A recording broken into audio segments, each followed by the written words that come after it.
বাবুর শেষ, আমার বাবুর কি আর আছে? ব্যাগে ছবি আমার লাগে রাখি গো।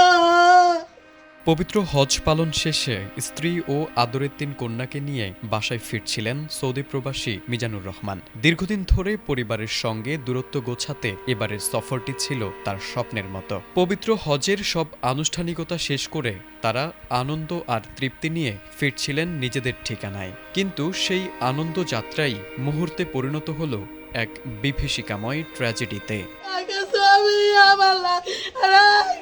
সৌদি আরবের আভা শহরে ওমরা শেষ করে ফেরার পথে মর্মান্তিক সড়ক দুর্ঘটনায় লক্ষ্মীপুরের রামগঞ্জ উপজেলার একই পরিবারের ৫ জন নিহত হয়েছেন। নিহতরা হলেন মিজানুর রহমান, তার স্ত্রী মেহের আফরোজ সুমি, ২ কন্যা মোহনা ও সুবা। তারা উপজেলার ভাট্রা ইউনিয়নের পাঁচরুখি গ্রামের ওসিমউদ্দিন ব্যাপারী বাড়ির বাসিন্দা। এ ঘটনায় তাদের আরেক মেয়ে ফাইজা আক্তার গুরুতর আহত অবস্থায় হাসপাতালে চিকিৎসাধীন রয়েছে বলে জানিয়েছে তাদের পরিবারের সদস্যরা। উনি উমরা করতে আসছেন ওনার পুরো ফ্যামিলি নিয়ে।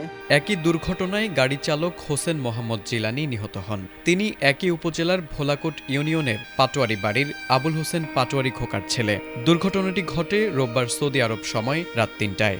অ্যাক্সিডেন্ট করে মিজানের ফ্যামিলি সহ মিজানের ৩ মেয়ে সহ মারা গেছে, আমরা এতটুকু জানি।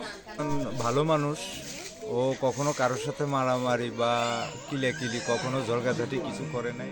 নিহত মিজানুর রহমান দীর্ঘদিন ধরে আভা শহরে হোটেল ব্যবসার সঙ্গে জড়িত ছিলেন। বড় ভাই স্থানীয় টিউরি বাজারের ব্যবসায়ী বাহারুল আলম জানান, চলতি মাসের ৩ ফেব্রুয়ারি মিজানুর রহমান স্ত্রী ও ৩ কন্যাকে নিয়ে সৌদি আরবে যান পবিত্র হজ পালনের উদ্দেশ্যে। পরিবারের সবাই ছিলেন আনন্দিত ও আশাবাদী, কিন্তু সেই পবিত্র সফরই হয়ে উঠল তাদের জীবনের শেষ যাত্রা।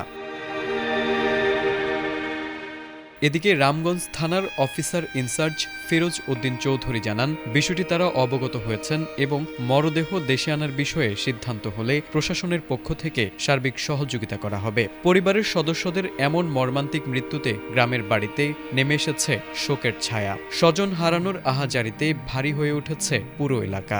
ওই একা একা চলি দেন সবাই। তারেক আজিজ, এটিএন বাংলা।